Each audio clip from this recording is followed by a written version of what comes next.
Alright guys, we are here doing a overview or intro to the new clan event for Nectar. So Nectar, this event is definitely different from all the other events because this one does not have gotcha. It's currency based. So so what I mean by currency based is you basically roll for a certain amount of currency and then use that currency to buy your cards like the imaginary tower. There won't be any more gotcha from here on. It's all going to be currency based. I'm pretty sure.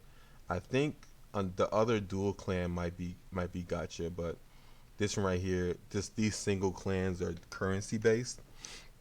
So you need two triple rares, and you need to get. So I'm gonna go over it when I get there, but so they're currency based. Let's go to the shop and go over what everything costs. So they're doing it a little bit different. I don't think JP had it this way. I think you had to get these separate. But for global, they're doing it a little bit better for us, I guess. So 600 basically gets you the Legion and the Legion mate. Martina is one of the triple legions. For Torre, I think it's called. It's French. It's supposed to be like some kind of French. So, and then you also 600. Now this is only for the first time. So 600 for the first time, and then it's 1200 for regular. You get 50% off your first one, your first set, and then it's 1200 for the rest of them. So you're looking at 600 for this one pair, and then 600 for the Vera and her Legion mate Saul. And then it's 250 for the one double rare, which you probably gonna be playing four of this.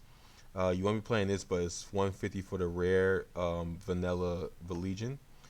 And then you got 100 for rare but not musketeer, 50 for common, 50 for common, 50 for common. And then these also, and then you 1800 for the SP, which the SPs look extremely nice. They look so good. They definitely look good. And then yeah, see the sort of, and then it's 3600 for them after that. So your first one's 1800, 1800, and then the rest of them are going to be 3600. And then you also have 750 for the SP of the Tamara, Tamara. I think it's, I don't know the same name. 450 for the rare SP, and then 300 for this one. These are really, don't really matter because the SPs don't even look like anything. But yeah, so it's like I said, it's currency based. So you roll for a certain amount of currency, which we already done the event so far. I'm just doing an overview of it, which I feel like it would be better for a video and allow me to get it out quicker for you guys. All right, so I've already did all the challenges, which have already gotten me 200 for each. You get 200 for each of these, so it equals up to 1, 2, 3, 4. So that's 800, and then you roll some. So it got me like 1100 when I got done. It got me 1300 when I got done, and then you got 200 for doing one of the missions, I think it was. So right now I'm at 15 packs of currency material. It's better just to call it packs, because if you look at your gem currency, we normally people call them as packs, so it's easier when I do the terminology as packs. It's currency, but I like to call them as packs. You also have your gotcha. You can do the gotcha if you want to. You do have the break rod era Nectar gotcha. You have your lemon break era Nectar gotcha, and then you have your Gen 1 Nectar gotcha if you didn't want to get any of these or try your hardest. Because me doing the math, I have priced it out to where you need 9400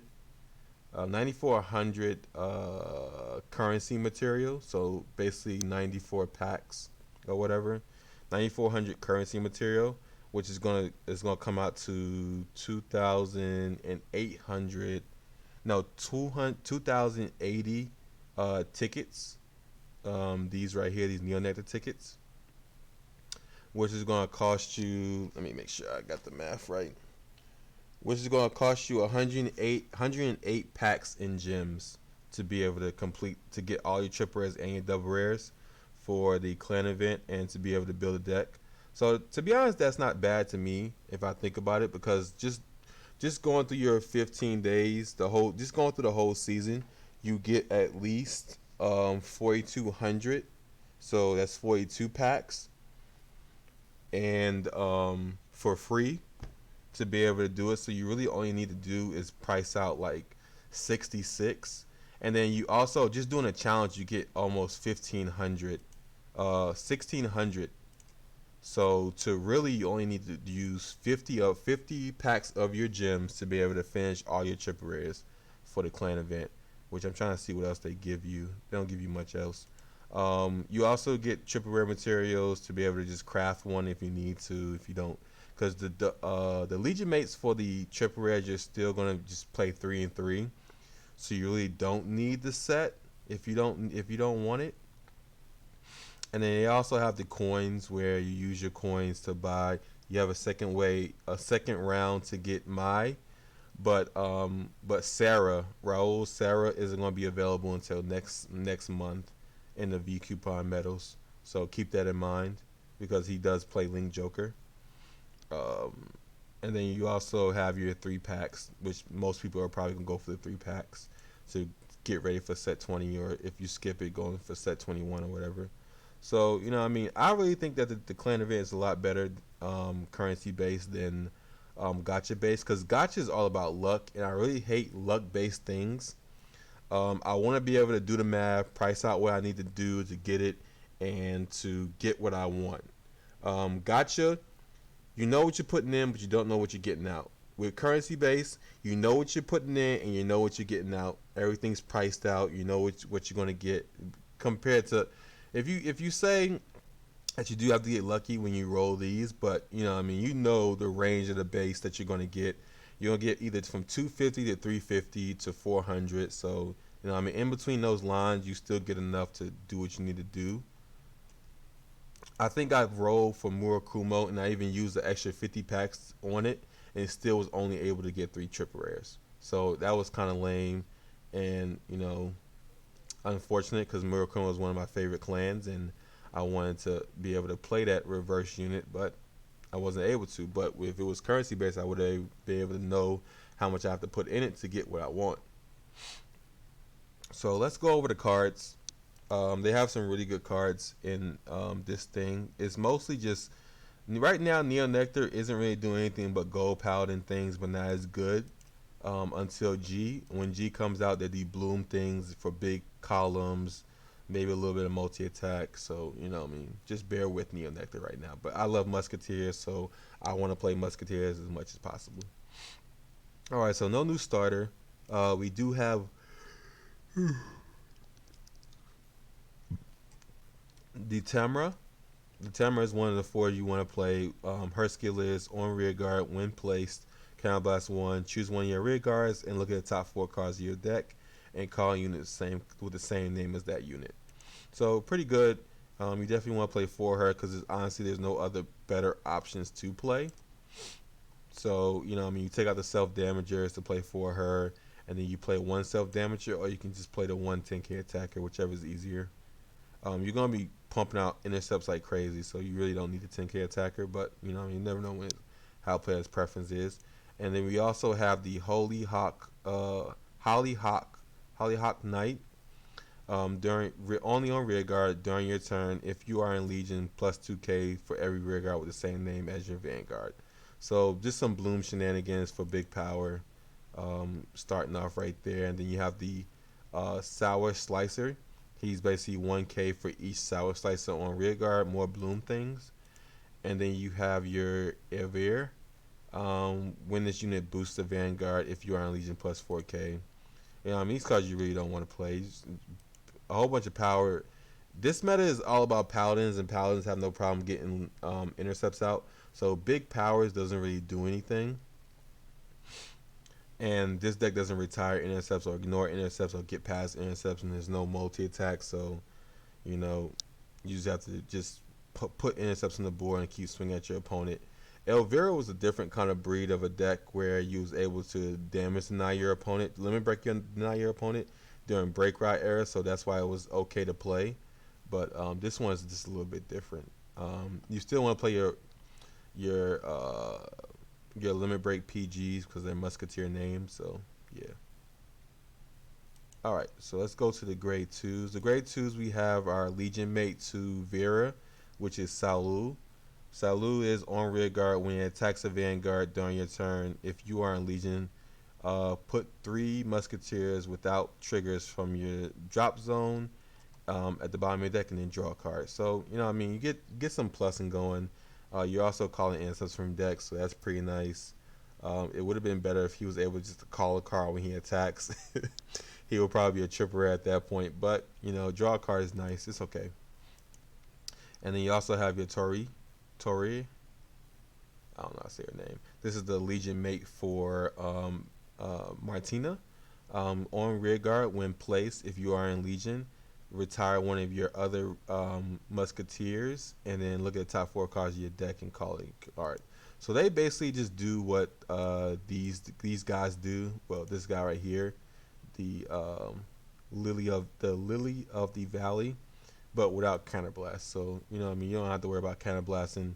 It makes Elvira better, I guess. Not having the counterblast, but you have to be in Legion, so I guess you can't really use Elvira, I guess. What am I talking about? But yeah, it's just you have to be in Legion, but there's no cost to unlike that one. And then you have your 10K Musketeer coming way too late. Kind of need that a little bit early. And then we have the Jokochum. During your turn, if you're in Legion, plus 4K. So he's a, what do you say, a 12K attacker. And this is an 11K attacker for Musketeers. Neither one of those you really have to worry about playing. Everything else that you played last, Nectar is still good. You still want to play those. Besides your 12K attackers and maybe your self damagers because you're not worried about the limit break. All right, so the big bosses of the new Musketeers Legion is the Vera Legions with Saul. During your turn, this unit this unit legions. So it's on a turn he legions or her legions. I don't know. All of your Musketeers get plus 3K. So you know what I mean. You don't really care about that skill. That skill doesn't really matter. But this skill is the nice one. Retire one of your Musketeer rear guards only once per turn to look at the top 5 cards of the deck to call one. So he's just your early card that you play, and then you start finishing things off with your Martina.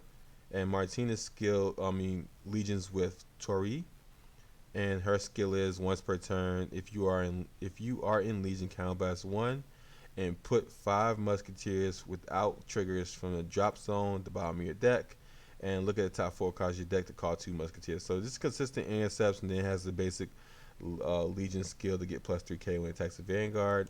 To be honest, it's just a backup ride because you're mostly going to be riding Martina as much as possible. Some players are probably going to be playing as Cecilia, which can duplicate herself and then just put a bunch of heal triggers back with the Legion. Or you can make your deck a little bit more aggressive with the Venus, the Maiden of Venus, which when she attacks, counterblast 1, look at top 5 and call a card. So she's pretty good when it comes to multi-attack. You can also just play 4, 4, 4, and then 1 Cecilia, or however you want to play it. And then you have the 10K Musketeer Legion, the Ricard, and he legions with the 10K attacker for Musketeers. So that is all of them. We didn't get a Maiden of Trailing Rose Legion, which would have been pretty cool because this right here is multi-attack for Persona Blast, but her Legion makes it not Persona Blast. So, you know, I mean, it would have been nice to get her. So, but no aggressive stuff like that. But, you know, you get rid of this guy that doesn't really do anything just because he had a Musketeer name. You know, I like Musketeers. They're not going to be like meta-defying tier 1 or whatever, or tier 2 or whatever, but they'll be a good fun deck to play. I know some people are getting bored from the set 19 decks and want to play something new. Musketeers are definitely fun, and yeah, not that hard to get. So what you really only gonna have to use is like 50 of your currency gems to be able to get everything you need from this triple rare thing. All right, so that is the clan event. I really, like I said, I really like the currency based. If other people like the gotcha based clan event, just put a comment below. I would love to see the difference. I would like to see everybody's opinion on this new clan event and how it's been working out now. Try it out and see before you make a comment. But yeah, I would love to hear your comments. Like, comment, and subscribe. All the support is appreciated. Definitely, if I can just get more subscribers, I can keep pumping out videos as much as possible. I want to give you out as much information as I can. And yeah, enjoy your clan event. I'm out. Peace.